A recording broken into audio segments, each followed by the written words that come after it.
aujourd'hui. Alléluia. Amen.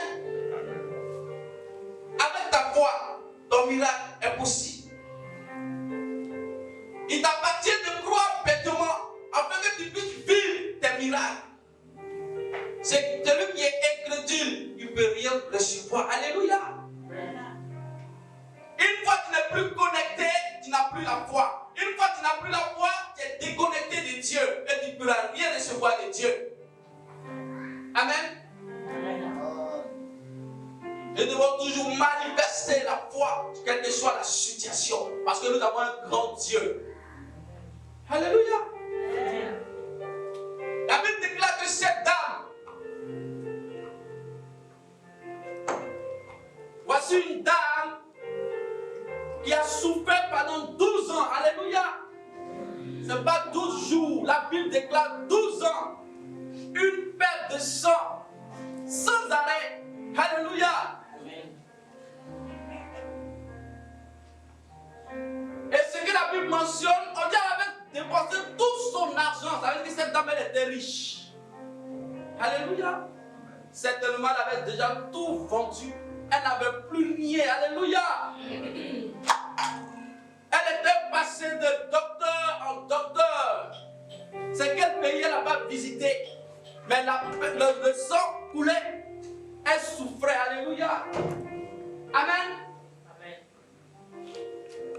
Et la Bible déclare que lorsqu'on lui a parlé de Jésus, certainement quelqu'un lui a parlé de quelqu'un qui opérait des miracles. Quelqu'un au travers de qui Dieu se manifestait. Et ils avaient les échos. Et cette personne allait vers la personne pour lui dire, Madame, ton mal est fini aujourd'hui. Tout dépend de toi. Il suffit de croire maintenant et tu verras la gloire de Dieu se manifester. Tu as trop souffert. Humainement parlant, il n'y a pas de possibilité. Ce qui est impossible aux yeux de l'homme devient possible avec Dieu. Mais seulement quand tu manifestes la foi. Alléluia.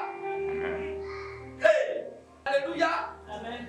Ce que tu confesses sans douter devient ce que tu veux. Ce que tu penses sans douter devient ce que tu veux. Amen. Alléluia. Amen. Amen. Alléluia.